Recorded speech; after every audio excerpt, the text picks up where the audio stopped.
Welcome back, listeners, to the BizPlan podcast. Now, this is the space, as you all know, where business goals and real life actually talk to each other. And as always, I'm your host, Sarah.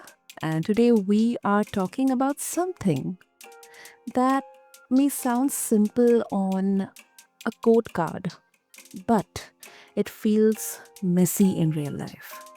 Guess what? Success. Now, most of us told you work hard, stay focused, grind. Then one day you wake up exhausted and still not feeling successful enough. Or you hit the goals, yet you still feel empty.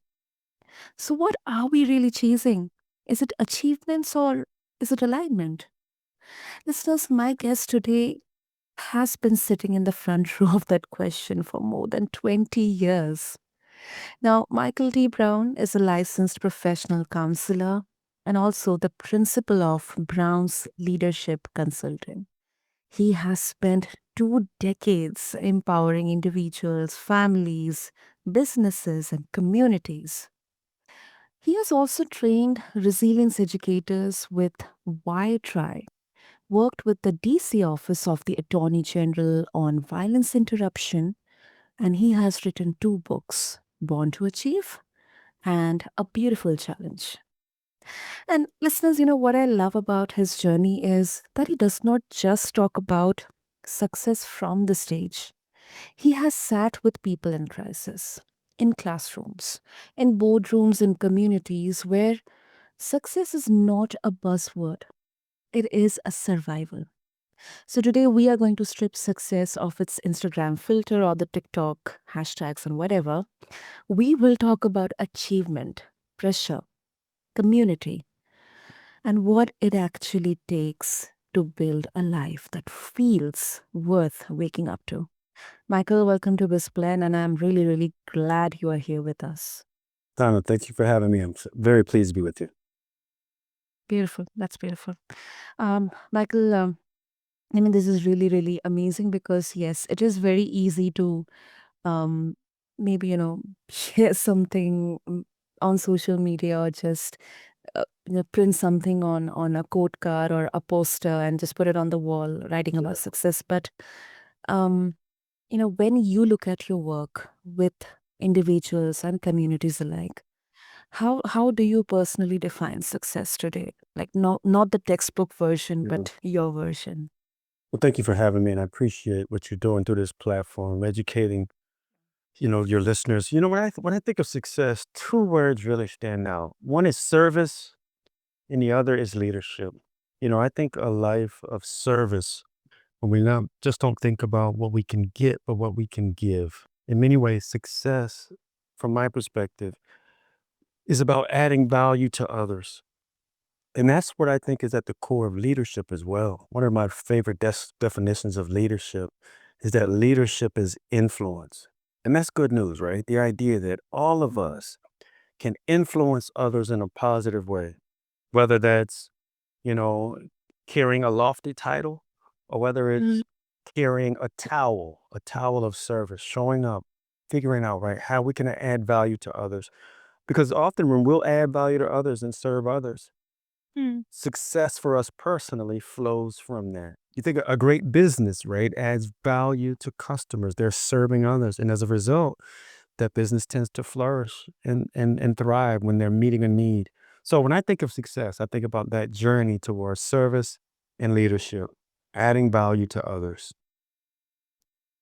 That is such a beautiful. It's such a beautiful definition. I think, um, you know, also this one particular question comes to my mind. Like, um, if you think about the people you serve, Yeah. where do you see, Michael, this definition clashing with what society has been telling them success should look like? People would define that I'll achieve this goal, I'll earn this much money, I'll have a big house, a car, and so on and so forth. Yeah. Uh, the achievements, the accolades, material success, all those things are great. It's nice to have those things. It's nice to be comfortable and be able to do the things that we like to do and serve others. But in many ways, I think those are a byproduct of showing up and doing the work. It's interesting, success in many ways cannot be measured in bank accounts or in square footage. But in many ways, I believe success is measured with how much value we can add to others. And as a result, if we'll add value to others, things tend to flow back to us. So Mm. it's okay to have things. I think the key is to make sure that things don't have us. Hmm. Agreed. I absolutely agree with that. One point that you mentioned is influencing others. Now, in today's day and age, Michael, have you seen different interpretations of that with the people or the people you work with or interact with? Can you repeat that question, please? Yeah, yeah, sure. So one point that you mentioned is like, success is like how you influence the Yeah. people. So in today's day and age, I mean, this word can have multiple, meanings, Right. definitions. How do you interpret that, or in terms of the interactions that you have had with the people you have worked with, or what you have observed or experienced? Yeah, it's interesting when we show up to serve others, whether with me in therapy, dealing with someone who may be dealing with, difficulties in their life or may have a mental health challenge or relationship challenge. You know, Mhm. oftentimes if we'll show up with empty hands, realizing that we're in need, and if we can get over the idea that it's not okay to be in need, because it is okay to be in need, particularly when we know that once that need is filled, we can then better serve others. So it's interesting. I show up to serve others, but I posture myself as a teacher and as a student. There's a spiritual teaching that says, iron sharpens iron, so one person sharpens another. So when we show up trying to sharpen someone else's tool, it's interesting. Our tool gets sharpened as well. I would imagine, right? Using this platform, obviously you Yeah. show up to give others a platform, but you gain, the listeners gain when we sit down to converse. So I think it's so important that as individuals, we realize we have something to give, and it's Mm. okay to also be able to receive as well. I've heard it put this way: we should be um, generous givers and gracious recipients. Wow. No, that is really, really beautiful. And I also really love the fact that, we should be teacher, but then we also should be a student, a good teacher and a good student. That's Yes, great. yes. Yeah. And I also think that, now there can be um, interpretations around this idea or this definition of success that, okay, not materialistic, but then I also think, Michael, that it's a nuanced one because, yes, at the end of the day, we need to pay our bills. We need to Yeah. have, earn so that we can have a good life or we can provide a good life. Okay. But then at the same time, I think that shouldn't be the only focus here, not at the cost of maybe our health, our family, Yeah. our loved ones. So, yeah. Oh, so well said. I think about that's a really beautiful analogy you used there. And as you were sharing that, I had kind of a visual there. Imagine people, whatever people believe spiritually, right? Let's say Mhm. if someone believes in the afterlife or they believe in heaven or paradise, whatever their view is. Imagine sitting across from people and them saying, "You helped me get here Mm, because you showed up." Because mhm. you did a podcast and inspired someone around the world can say, "You know what? I took nuggets from what it is that was conversed with, and it helped me live a better life." That's hard to measure in comparison to a car or a home or a nice, material object. Those things are great to have. But I think a greater reward, right, is being able to see people. And many particularly think about the technology we use, right? Some faces we'll never be able to see can say you added value. And, I think that's pretty meaningful and substantial. So in many ways, success is about substance. It's about meaning. It's about value. Yeah. Yeah. Yeah. Beautiful, beautiful. Okay. So let's talk about your book, Michael, Born to Achieve. Yes, ma'am. Um, in a world that already pushes people to constantly achieve, how do you talk about ambition without accidentally feeling burnout? Feeding burnout. My bad.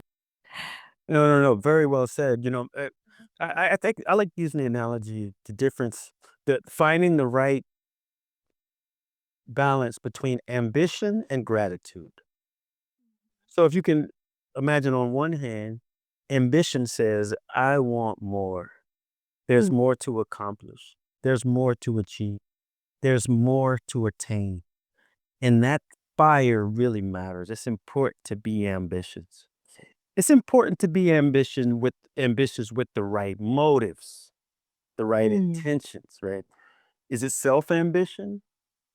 Which has its place, right? We may all have a certain amount of ego or whatever it is.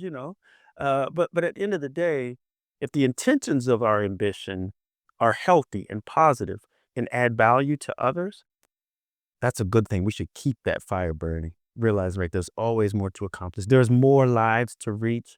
There's more people to impact. What do I need to do to continue to keep that flame burning and add value to others? Then on the other side, there's gratitude. Gratitude says, regardless to what I do next, let me be thankful for what I already have. mm, To be appreciative, to be grateful for what we've already accomplished, the blessings, the opportunities that we already have. They don't have to fight against each other. They should work together. Ambitious, I want to achieve more, accomplish more for the right reasons. Gratitude, mm, I'm thankful for what I already have. It's kind of like, being a parent. Imagine, right, a child coming and saying, hey, mom or dad, I want more. I want more. I need a new game, a new video game. I need a new pair of sneakers. And the parent saying, son or daughter, I can get you a new game, but did you tell me thank you for the games I already gave you? mm. Are you appreciative for the sneakers that you have now? Are you taking good care of them? Right, finding that right balance of, it's okay to want more, but never at the expense of not being grateful and thankful for what we already have. Absolutely, absolutely.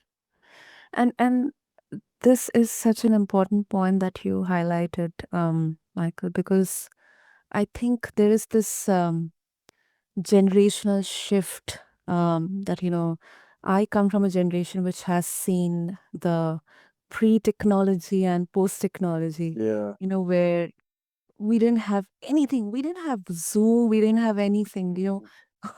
I mean, it was like you had to go out to even get to watch a movie. You had to rent it, where you had to rent songs and stuff. Payphones, Now, remember payphones? yeah, Oh, payphones, exactly, exactly. But now everything, almost everything, is at our fingertips. yeah. But at the same time, I really feel lucky that I get to express my gratitude to whatever I have the access to. Yeah. So that is No, that's good, that's. and it's so important, right, that we realize regardless to the technology and the technological advances which are so powerful that allow us, right, to be able to talk and encourage and inspire others, is Mhm. to realize that we may have different methods, but the mission in many ways is still the same. Exactly. Yeah. Um, can, let's talk about uh, under pressure, because in your experiences, I mean, it involves working with violence interrupters, students, families who are actually under real pressure. So, Michael, when resources are limited and the stress is high, what does success principle actually look like in practice, not in theory? Is it like, I need to push myself to the extent, so that just I can uplift myself and my family? Yeah. um because let's just be real that there can be so many factors at a community level, at so many level, that that can actually, Yeah. I mean, push you to a darker side. Yeah, and I think in many ways it starts with a roadmap, and I call that a mental map, mental mapping, understanding. to start the destination to well, where am I, right? GPS Mm. wise, where am I mentally, emotionally, physically, spiritually, right? And oftentimes in therapy, I meet people that are, experiencing some real challenges and have some real dilemmas. So we need to first understand their story. What have you gone through? Where are the resilient points that you've already shown? Part of my job is to just remind people of the resilience they've already shown, right? And Yeah. from there, we say, where do you want to be? What are your goals? What is it that you want to achieve? What is it that you want to accomplish? So where am I? Where do I want to go? And what do I need to do in order to get there?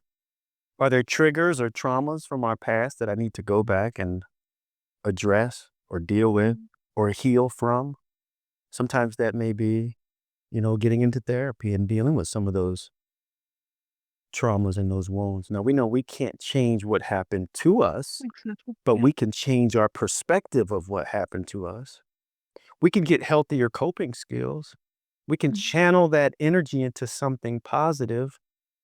We can't change what happened, but we can change our response to what happens. We can learn, we can grow, we can heal, we can forgive. Because in order to reach that goal, sometimes we got to go back and get some treatment. Sometimes we got to, like an athlete, right? They may need to go into the locker room and get their ankles wrapped again or get some treatment in order to get back out there and and fight the good fight of faith, if you will. And we all may have some there's an expression in the United States, right? To every life, some rain must fall. We Wow. all are going to experience adversity. We all are going to experience challenges. And we can harness the the lessons from the adversity. What did I learn? How can I grow? How can I be better moving forward? And realizing that we don't have to do it alone. If you need help, it's okay to ask for help. And it's Yeah. okay to even ask as you're asking for help to still keep showing up and serving others. Mm. Yeah. Yeah. Sometimes, Sana, we got to walk with a limp. Yeah. Yeah, where everything might not be all good, but we gotta still keep moving. And somebody's listening today, and they may be faced at that point in their life right now where they want to accomplish more, but they're limping or they got this struggle. Let's get help with the wound, but realize that we gotta get up and keep moving forward. Wow. And do you get any kind of resistance or pushback from people, when you teach that in those environments? You know, usually I wouldn't I don't look at it so much as pushback. What I realize sometimes is that individuals want to be successful. They want to get to Mhm. the next level. So it's not that they're pushing back on their goals. Sometimes the pushback comes from not having the skills or the tools Mm. or not being inspired or having allowing the anxiety or the depression or, you know, past defeats to overwhelm us. Mm. So most people, right, have goals they want to accomplish, they want to achieve, but sometimes we got to break through that thought pattern or the paradigm, if you will, that they've been running with, or the operating system that's been downloaded into them that's not getting them where they need to get. So what do we do? Sometimes we got to go in and deal with those intrusive thoughts. Deal with maybe the programming that someone else gave them, right? I was on a different interview earlier today, and we were talking about, this whole idea of, uh, am I running with someone else's blueprint? Mm. Is it your mom's blueprint? Is it your grandparents' blueprint? Is it something that someone put on you? Now that's okay as long as that blueprint lines up with you and your desire. Because Exactly. sometimes Yeah. our family members, can see things on us and can speak into that. Yeah. But at the end of the day, right, each person has to identify what are their goals? What makes them feel fulfilled? What do they feel called to do? And if we'll line up with the right calling, the right purpose, then we can do that heavy lifting of dealing with those barriers, dealing with the pain or the triggers or the programming that is not leading us in the right direction. So the support team, having people in our circle, having people in our lives that are encouragers, that can speak life into us, that can be patient with us when there is resistance to help us navigate it. Yeah. Mm, mm. And I think um this is this is very clearly saying that, it's not the mindset that is, it's going to fix poverty. Mm. It's part of the system, because um success principles, if they do not work for the most pressured people in your organization or community, then, they are not principles, they're marketing. So it's not just fluff or, yeah, whatever. No, it's not just fluff, you know. I call it my 4 Ps to success, and we talked about some of it. And you're asking great questions along these lines, right? How do we break through those barriers? I think we need to have the right purpose, the right, the right passion, understanding what it is that we're called to do, the Mm-hmm. right principles, the pillars that we stand on, the characters, the values that are going to help us be successful. We need to have the right plan of action, and then the right Mm-hmm. practices. And whether it's somebody who's in a community and sees things that need to change, or maybe somebody's listening right in a remote village somewhere in their environment, they see so much for themselves and for that community. Hey, never despise small beginnings. One Yeah. person with a made up mind can make a tremendous impact. If you got Mhm. the idea, if you got the dream, if you got the burning desire to make change, whether it's, combating poverty or dealing with, you know, health health challenges in an area. No, you might not have all the answers, but the fact that you have a dream and you want to change things, that's proof that you need to act on it. Yeah. And it's okay to ask for help in that journey. But oftentimes people come along and help when they see you helping yourself. So start somewhere, Mhm. get started. And It's yeah. who knows where that start may take you. Exactly. Yeah. Exactly. Um, okay, and before we wrap up, I think this is a very, very important question, which I think is so much relevant right now, Michael. Like, you talk a lot about empowering communities. From your experience, what role does community play in whether someone's success is sustainable or fragile? It is considerable. No, there's an African proverb that says it takes a village to raise a child. Yes, yeah. And that speaks to the community. When you think about certain communities, right, that it's cultural that if there's a need or a lack, you step up and you try to fill that need or that lack. If there's a child without, right, we need to help that child get what they need in order to be successful. If a family member gets sick or someone passes away, right? Hopefully there's the social net that can help come in and realize that that life matters. Every life matters. And we can be a part of that community to receive when needed, but it's so important to give back into that community to see the change, right? As Mahatma Gandhi would say, that you hope to see in others. Yeah. Yeah. Beautiful. Yeah, this is huge, because people often say that these success stories, they're often told like, this solo superhero movies, Mm. one main character. But I think what you have said is says that it is always co-created, That's by mentors, maybe sometimes your family members or peers, or people who challenge us and support That's us right. as well. That's right. And our ancestors and the forerunners, the pioneers, in many ways, right? We stand on the shoulders of giants Mm, because they did, we can. So those who laid the blueprint, those we can learn from, those who may have done it without the resources that we have or without a tremendous fanfare, right? We're able to benefit.